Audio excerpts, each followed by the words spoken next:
بسم اللہ الرحمن الرحیم. السلام علیکم. میں حضور بخش بکٹی اور آپ دیکھ رہے ہیں براق ڈیجیٹل. ناظرین ایک دفعہ پھر آپ کو خوش آمدید کہتا ہوں اس پوڈ کاسٹ میں. آپ کو پتہ ہے کہ ابھی حالات کس طرف جا رہے ہیں. بلوچستان کی ہمیشہ سے ہم بات کرتے ہیں, پاکستان کی سالمیت کی بھی ہم بات کرتے ہیں. آپ کو پتہ ہے کہ ابھی کچھ ہی ٹائم پہلے D G I S P R نے ایک دبنگ پریس کانفرنس کی, اور یہ جو چیز سامنے آئی تھی چیف آف ڈیفینس فورسز, وہ نوٹیفیکیشن بھی آ گیا, چیزیں ابھی آگے بھی بڑھ رہی ہیں. اس حوالے سے خاص کر D G I S P R کا جو پریس کانفرنس تھا اس میں دہشت گردی کو لے کر بھی انہوں نے بات کی, اور ایک کلیئر کٹ ایک قسم کے میسج دے دیا دہشت گردوں کو, یا پھر جو ان کی سرپرستی کرتا ہے بھارت, کہ ابھی کسی قسم کی بھی جارحیت یا پھر جو بھی قوم میں دراڑے پیدا کرنے کی کوشش کرتے ہیں, جو بھی عناصر ہوں گے, ان کے خلاف کوئی بھی جو نرم برتاؤ ہوتا ہے وہ نہیں اپنایا جائے گا. ابھی سخت کارروائیاں ہوں گی اور ہر قسم کے دہشت گردی سے پاکستان کو پاک کیا جائے گا. انہوں نے کچھ اور عناصر کی بات کی جو ہمیشہ سے فوج کے خلاف پروپیگنڈا کرتے ہیں, لیکن دہشت گردوں کے خلاف بات نہیں کرتے, نہ ہی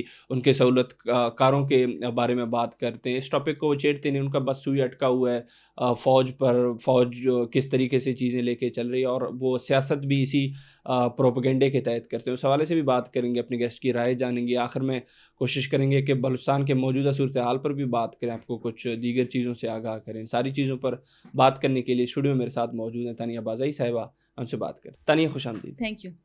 تانیہ سب سے پہلے تو ابھی جو D G I S P R نے پریس کانفرنس کیا ہے, میں چاہتا ہوں اس حوالے سے آپ عوام کو چیزیں بتائیں. انہوں نے بہت کلیئر میسیج دیے دہشت گردوں کو بھی, اور ان کی جو سرپرستی کرتا ہے بھارت اس کو بھی. دیکھیں, D G I S P R نے جو پریس کانفرنس کی ہے, اور جو میں نے ان کی یہ آج والی پریس کانفرنس دیکھی ہے, میں بہت خوش ہوئی ہوں, کیونکہ میں چاہتی ہوں کہ Pakistan as a halt state ابھی ریئیکٹ کرے. دیکھیے, پاکستان کو سب سے زیادہ خطرہ اپنے اندرونی دشمنوں سے ہیں, ٹھیک ہے, چاہے وہ یہ کیا کہتے ہیں پی ٹی آئی ہو, ٹھیک ہے, ہمیشہ آپ کو دیکھیں گے ملک توڑنے کی بات کرتے ہیں, ان کو کوئی پرواہ نہیں ہے. وہ کہہ رہے ہیں پاکستان ختم ہو, ملک کے 100 ٹکڑے ہوں, بس ان کا جو وہ ہے رہبر ہے وہ پرائم منسٹر بن جائے. اسی طرح آپ دیکھیں تو ہمارے جو ملک میں یہ جو لر ابر کا نعرہ لگاتے ہیں, یہ جو جنوبی پشتونستان کا چورن بیچتے ہیں, اور یہ جو آپ کہیں, ایک میں ریسنٹلی ایک انٹرویو دیکھ رہی تھی, وہ بھی ایک قوم پرست بچہ ہے, اس کو تو میں بچہ ہی کہوں گی, وہ بھی بولان اور ٹو چترال کا نعرہ لگا رہا تھا, یہ 2 دن پہلے کی بات ہے. یا وہ جو آزاد بلوچستان کے لیے لڑ رہے ہیں. میں آج آپ کو ایک بات بتا دوں کہ D G S P R کے آج کے پریس کانفرنس سے ایک چیز واضح ہو گئی ہے کہ جو بھی ملک توڑنے کی بات کرے گا, یا جو بھی پاکستان کی نیشنل سیکیورٹی کو نقصان پہنچائے گا, آج کے بعد سے ان کے لیے کوئی بھی آپ کہیں کہ ریلیف نہیں ہے, اور عبرت کا نشان بنیں گے, اور ان کو عبرت کا نشان بنانا چاہیے. دیکھیں, اگر آپ سوشل میڈیا دیکھیں تو کافی لوگوں کی روزی روٹی اسی بات پہ چلتی ہے, 2 وقت کا کھانا ملتا ہے, کہ وہ پاک فوج پہ ہر وقت تنقید کا نشانہ بناتے ہیں, کرٹیسزم آپ دیکھیں, کیونکہ ان کا اور کوئی کام ہی نہیں ہے. دیکھیں, پاک فوج ریاست ایک اہم حصہ ہے, اور وہ بھی آج D G S P R نے خود اپنے بیان میں بتایا ہے. پاک فوج کا یہ کام نہیں ہے کہ وہ سیاست کرے, یا پاک فوج, اس نے خود کہا ہے کہ پاک فوج کا یہی کام ہے کہ آپ کے ڈیفنس کے لیے, آپ کی حفاظت کے لیے وہ کھڑی ہے. تو مجھے اس عوام کی سمجھ نہیں آ رہی, یہ جو پاکستانی عوام ہے, کہ یہ ہر وقت پاک فوج پر تنقید کیوں کرتے ہیں, کیوں کرٹیسزم کرتے ہیں. ٹھیک ہے, دیکھیں, یہ پاکستان ہے تو ہم ہیں, ٹھیک ہے, ورنہ ان کی باجیوں کو طالبان نہ لے کے جائیں, ورنہ ان کے گھر میں جو باجیاں بیٹھی ہیں, اگر یہ پاک فوج نہ ہو تو ان کو بی ایل اے نہ لے کے جائیں. ان کے گھر میں جو باجیاں بیٹھی ہیں, جو آج محفوظ اور عزت کے ساتھ بیٹھی ہیں, یہ تو ایک ڈاکو کا مقابلہ نہیں کر سکتے, تو یہ انڈیا اور اسرائیل اور افغانستان کا مقابلہ یہ کر سکتے ہیں. تو یہ پاک فوج ہیں تو ہماری عزتیں محفوظ ہیں. اور جس طرح یہ ڈس انفارمیشن پھیلاتے ہیں یہ سوشل میڈیا پہ, ٹھیک ہے, ڈس انفارمیشن پھیلاتے ہیں, جس طرح یہ لینگویج کا استعمال کرتے ہیں, آپ حیران ہو جائیں گے. اسپیشلی زومبیز, میں زومبیز کی بات کروں گی, کیونکہ دیکھیں, اگر ہم پاسٹ میں دیکھیں 9 مئی کے بعد, اب دیکھیں 9 مئی کا واقعہ کوئی مذاق تو نہیں تھا. آپ اتنا وہ بڑا واقعہ تھا کہ آپ نے اپنے ہی ادارے پہ حملہ کیا. آپ نے انڈیا کو خوش کرنا تھا, آپ نے اسرائیل کو خوش کرنا تھا, آپ نے کس کو خوش کرنا تھا. تو وہ 9 مئی کے بعد بھی اگر آپ دیکھیں تو جو پی ٹی آئی والے ہیں, میں تو ابھی نام لوں گی, وہ چاہتے ہیں ملک کے 100 ٹکڑے ہوں, ان کو کوئی پرواہ نہیں ہے, پاکستان نہ رہے, ان کو پرواہ نہیں ہے, بس Imran Khan prime minister as a prime minister آئے. ٹھیک ہے, تو ہمیشہ نیشنل سیکیورٹی کو پاکستان میں اپنے ہی لوگوں سے نقصان پہنچا ہے. ہمارے اندرونی دشمن کم ہیں.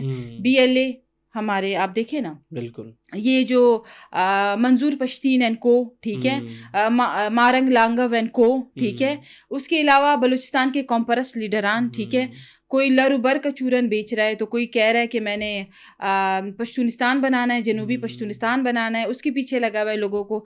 تو یہ ہے کہ DGSPR کا جو آج کا پریس کانفرنس ہے, میں اس کو اپریشیٹ کروں گی.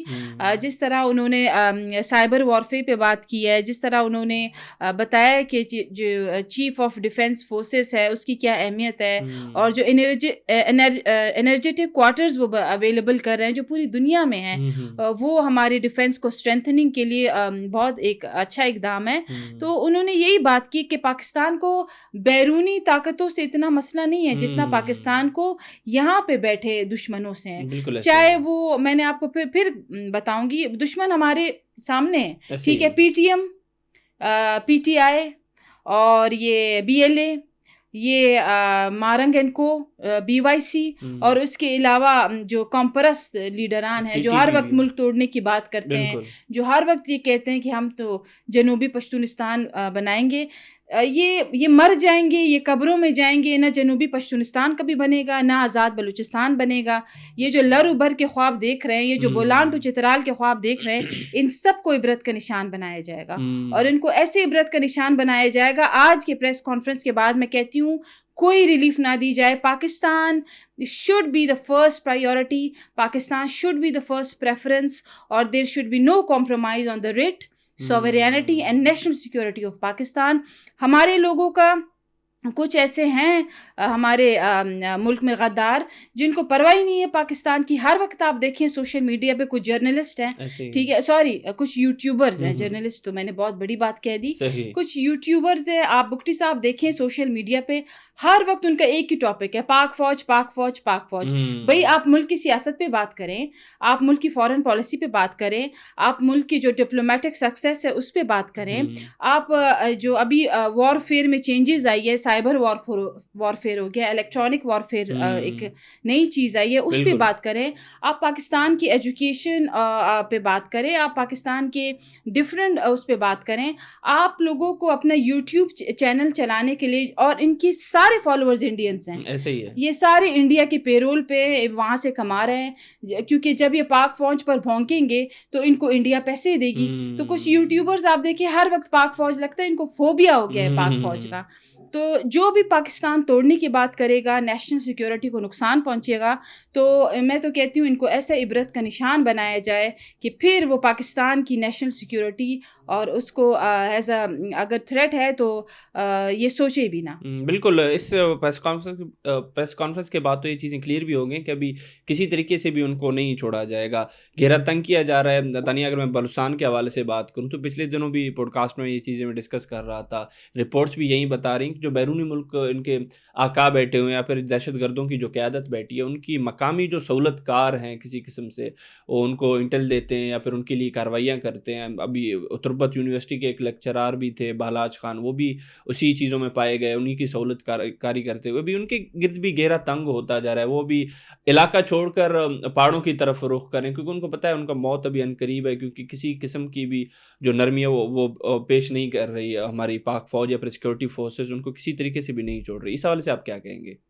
تربت یونیورسٹی کی آپ نے بات کی, بالاج خان کوئی اس میں لیکچرار تھا, تو وہ ایک دم سے غائب ہوا ہے, تو BYC نے پروپیگنڈا کیا ہے کہ وہ مسنگ ہو گیا, سیکیورٹی آفیشرز نے اٹھا لیا, پھر اس کی پکچرز اٹھا کے پھر انہوں نے پروپیگنڈا سٹارٹ کیا سوشل میڈیا پہ. بعد میں پتہ چلا کہ بالاج خان تو اپنی مرضی سے پہاڑوں پہ چلا گیا ہے, وہ تو بہت بڑا سہولت کار ہے BLA کا, اور وہاں پہ ابھی کیمپس میں وہ رپورٹ آ گئی ہے کہ وہ کیمپس میں وہاں پہ ٹریننگ لے رہا ہے. تو یہ شروع سے ایسے ہی پروپیگنڈے کر رہے ہیں کہ غائب ہو جاتے ہیں, پھر بعد میں کہتے ہیں سیکیورٹی آفیشرز نے اٹھا لیا, اور بعد میں پتہ چلتا ہے کہ وہ BLA کے کیمپس میں برآمد ہو گیا یا پھر مارا جا چکا ہے کسی بھی واردات میں. تو یہ ہے, یہ تمام عبرت کا نشان بنیں گے.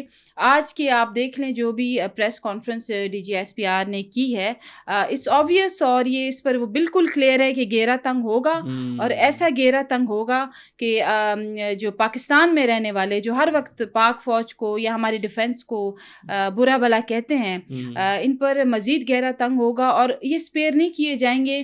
ان کو جیلوں میں ڈالیں, ان کو سزائیں دیں, اور ان کو آپ عبرت کا نشان بنائیں. یہ ملک جو ہے نا, یہ کلمے کے اس بنیاد پہ بنا ہوا ہے.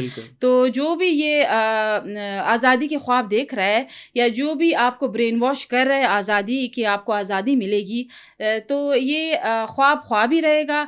پاکستان جو ہے وہ کوئی بھی نہ پاکستان کو توڑ سکتا ہے, نہ کوئی آزاد ریاست اس سے کوئی بنا سکتا ہے. پاکستان رہے گا تو ہم ہیں, پاکستان نہیں ہے تو ہم بھی نہیں ہیں. بالکل تانیہ, ایک اور ڈیولپمنٹ سامنے آئی ہے, دہشت گردی کے مقدمے میں مارنگ لانگو بری ہو گئی. اس حوالے سے کافی کچھ کردار ہیں جن کو تھوڑی خوشی بھی ہو, اور وہ کوئی موقع جانے بھی نہیں دیتے آج سے کہ بھئی ریاست کو کسی طریقے سے کرٹیسائز کریں. جبران ناصر ایک کردار ہیں, سمیع الدین ایک کردار ہیں ان میں سے. وہ کہہ رہے ہیں کہ بلوچ آواز جو ہے اس کو دبانے کا جو یہ سارا سین ہے, اس میں ریاست ہمیشہ سے بدنیتی شو کرتی ہے. ان کے اس بیان کو آپ کیسے دیکھتی ہیں, اور یہ جو مارنگ لانگو دہشت گردی کے مقدمے میں بری ہوئی ہیں, اس سارے ڈیولپمنٹ کو آپ کیسے دیکھتی ہیں؟ دیکھیں, اگر وہ بری ہوئی ہیں دہشت گردی کے مقدمے میں, اس پہ اور بھی ایف آئی آرز ہیں. بالکل ہیں, وہ تو ہے. تو اس میں تو وہ ابھی اس کا رہتا ہے, ٹرائل رہتا ہے, اور باقی چیزیں رہتی ہیں. اگر ایک اس ایف آئی آر میں بری ہونے کا یہ مطلب تو نہیں ہے کہ اس کا ایکویٹل ہو گیا اور یہ باہر آ گئی. باقی ایف آئی آرز میں اب اس کا رہتا ہے, جو بھی کرمنل پروسیڈنگز ہیں وہ پینڈنگ ہے. تو وہ اس کے کنکلوژن کے بعد ہی پتہ چلے گا کہ اس کا وہ کیا ہے, فارچون کیا ہے. لیکن یہ ہے کہ میں پھر کہوں گی کہ یہ وہی لوگ ہیں جو پاکستان کی نیشنل سیکیورٹی کے لیے بہت بڑی تھریٹ ہے, اور پاکستان کو بدنام کرنے میں بی وائی سی بہت آگے رہی ہے. چاہے وہ سمیع الدین ہو, چاہے وہ مارنگ لانگو ہو, چاہے وہ بیبو ہو, چاہے وہ گلزادی ہو. گلزادی کا بیٹا, گلزادی کا جو بھائی تھا ودود ساتکزئی, کتنا پروپیگنڈا کیا کہ مسنگ ہے. ہم بھی مظلوم سمجھتے رہے, ہم نے کہا یار بڑا ظلم ہوا ہے, اس کے بھائی ودود ساتکزئی کو اٹھا لیا, یہ تو بڑا ظلم ہوا ہے. تو یہ فولڈرز اٹھا کے روتی تھی. بعد میں ہاکال نے چھاپ دیا کہ بھئی ودود ساتکزئی ہماری واردات میں مارا گیا. تو یہ سب پروپیگنڈا ہے ریاست پاکستان کو بدنام کرنے کے لیے, انڈیا کو خوش کرنے کے لیے, اور انڈیا میڈیا سے پیسے لیتے ہیں, باقاعدہ فنڈنگ ہوتی ہے. تو there should be no compromise on the national security of Pakistan. اور میں کہتی ہوں اتنا گہرا تنگ کریں, اتنا ڈال دیں جیلوں میں, کس نے پوچھنا ہے. ان کو ڈالیں جیلوں میں, ان کو آپ ان کے ہاتھ پاؤں توڑ دیں. اگر آپ کی ملک کی نیشنل سیکیورٹی کے لیے یہ تھریٹ ہیں, چاہے وہ زومبیز ہوں, چاہے وہ کوئی بھی ایکس وائی زی ہو, ڈال دیں جیلوں میں, ان کے ہاتھ پاؤں توڑ دیں, لٹکا دیں ان کو. آپ چائنا میں یہ کر کے دکھائیں, آپ امریکہ میں یہ کر کے دکھائیں, آپ ویسٹ کی کسی بھی کنٹری میں کر کے دکھائیں, آپ کو سپیئر نہیں کیا جائے گا. تو یہ میں کہوں گی کہ بالکل. تانیہ, آخر میں ایک چیز کی طرف میں بھی اشارہ آپ کی دلانا چاہوں گا, کیونکہ D G S P R نے بھی اس چیز پر بات کی کہ یہ جو دہشت گرد تنظیمیں ہیں, یا پھر سوشل میڈیا پر ہم دیکھتے ہیں, یا پھر پی ٹی آئی کے جو سو کالڈ سپورٹرز ہیں ان میں, اور بھارتی میڈیا جو پروپیگنڈا کرتا ہے, اس میں ایک چیز کامن ہے. اپنے ریاست کے, پاکستان کی میں بات کروں, پاکستان کے فوج کے خلاف بات کرنا, ریاست کے خلاف کرٹیسائز کرنا, یہ چیز ان سب میں کامن ہے. تو یہ چیز ظاہر کر رہی ہے کہ بھئی آپ کس کے بیانیے پر کام کر رہے ہیں. ایک جو بیانیے کی ہمیشہ سے ہم بات کرتے ہیں, بیانیے کا جنگ ہے. تو ایک طرف دیکھیں ریاست کی طرف کون بات کرتا ہے, ریاست کے حق میں کون بات کرتا ہے, جو قومی سلامتی کی آپ بات کریں اس کے حق میں کون بات کرتا ہے. دوسری طرف اسی ریاست کو, اسی پاک فوج کو جو ہمیشہ سے سرفہرست رہتی ہے آپ کے ڈیفینس میں, اس کو کون بلیم کرتا ہے, اس کو کون کرٹیسائز کرتا ہے. یہ چیزیں کامن ہے بھارت میں اور بھارتی میڈیا میں, اور یہاں پر جو so called supporters P T I کے بیٹھے ہیں, یا پھر بی ایل اے کی جو ہائبرڈ ونگ ہے, یا پھر ٹی ٹی پی کی. دیکھیے بکھٹی صاحب, یہ ڈس انفارمیشن کی آپ نے بات کی, بیانیے کی جنگ ہے, اس میں کوئی شک نہیں ہے. لیکن ہمارے ملک میں ڈس انفارمیشن بہت زیادہ ہے. کوئی بھی یوٹیوبر منہ اٹھا کے کچھ بھی بول لیتا ہے, کوئی بھی راہ چلتے موبائل پکڑ کے کچھ بھی بول لیتا ہے, کوئی چیک اینڈ بیلنس نہیں ہے, میڈیا آپ کا کنٹرول نہیں ہے, سوشل میڈیا. تو ظاہر ہے بھارت نے تو خوش ہونا ہے, کیونکہ آپ کو پتہ ہے ریسنٹلی جو پی ٹی آئی کے چیئرمین ہیں, اس کی بہن نے جو انڈین چینل کو ایک انٹرویو دیا, اور اس نے ہماری ڈیفینس, ہماری پاک آرمی کی جو وہاں پہ دھجیاں اڑائی ہیں, کون برداشت کرتا ہے. آپ کو پتہ ہے ہم نے ریسنٹ وار لڑی ہے انڈیا سے, اور ہم آگے بھی چانسز ہے ایک فالس فلیگ وہ کرے گا, اور ہماری وار ہو سکتی ہے فیوچر میں. آپ کو اس موقع پہ, سینسٹیو موقع پہ کیا ضرورت ہے کہ آپ نے جا کے اس میڈیا پہ بیٹھ کے ہماری فوج کی برائی کی ہے. کھاتی پیتی آپ یہاں پہ ہے, اور ایسٹس آپ نے یہاں بنائے ہیں, اربوں پتی کھربوں پتی آپ پاکستان میں ہو گئے ہیں, اور آپ کی باجیاں اگر آج محفوظ ہے نا تو بارڈر پہ پاک فوج کھڑی ہے, ٹھیک ہے. آپ کی باجیاں جو آج عزت کی زندگی گزار رہی ہیں تو پاک فوج بارڈر پہ کھڑی ہے. آپ کی تو اوقات نہیں ایک ڈاکو کا مقابلہ کریں, آپ ہمیں انڈیا سے بچائیں گے, آپ کی اتنی اوقات ہیں. تو پاک فوج ہماری جو ہے, میں رینکنگ ہمیشہ دیکھتی رہتی ہوں گوگل پہ, آج بھی نمبر 1 پہ ہے ہماری ملٹری. میں پھر گوگل پہ جا کے رینکنگ کرتی ہوں, ہماری آج بھی انٹیلیجنس ایجنسیز نمبر 1 پہ ہے. تو کچھ ہے نا, بالکل, تو کچھ ہے نا کہ نمبر 1 پہ ہے آج ہم جو محفوظ ہیں. تو اور نہ سے ہی آپ اپنی باجیوں کا سوچیں کہ ان کا تحفظ اور وہ جو عزت کے ساتھ آج بیٹھی ہے تو یہ پاک فوج کی وجہ سے. بالکل تانیہ, بہت بہت شکریہ آپ کا. Thank you. ناظرین, آپ تانیہ بازائی صاحبہ کو سن رہی تھی. ریسنٹلی ابھی D G S P R کا جو پریس کانفرنس ہوا اس حوالے سے انہوں نے بات کی, اپنا ایک پوائنٹ آف ویو رکھا, اور بہت ساری چیزیں سمجھائی بھی ہیں. قوم کو یہ چیزیں سمجھنی ہوں گی, کیونکہ قومی سلامتی سے بڑھ کر کچھ بھی نہیں ہے. ملک رہے گا تبھی ہم رہیں گے. آپس میں اختلافات ہوں, لیکن آپ ہمیشہ سے ایک ادارے کو کرٹیسائز کرتے ہیں, اس کی کامیابیاں آپ کو چبھتی ہیں. اس کا مطلب آپ صرف ایک شخص کے سپورٹر ہیں, آپ پورے ملک کے سپورٹر نہیں ہیں, آپ ملک کے ریپرزنٹیٹیو نہیں ہیں. تو یہ چیزیں قوم کو بھی سمجھنی ہوں گی. آگے چل کے ہم نے بلوچستان کے حوالے سے بھی بات کی, بہت ساری چیزیں نئی جو چل رہی ہیں اس حوالے سے آپ کو آگاہ کرنے کی کوشش کی. تانیہ نے بھی اپنا پوائنٹ آف ویو رکھا. امید کرتے ہیں پوڈ کاسٹ آپ کے لیے کافی انفارمیٹو رہا ہوگا. اسی امید کے ساتھ میں آپ کی اجازت چاہوں گا. بہت بہت شکریہ.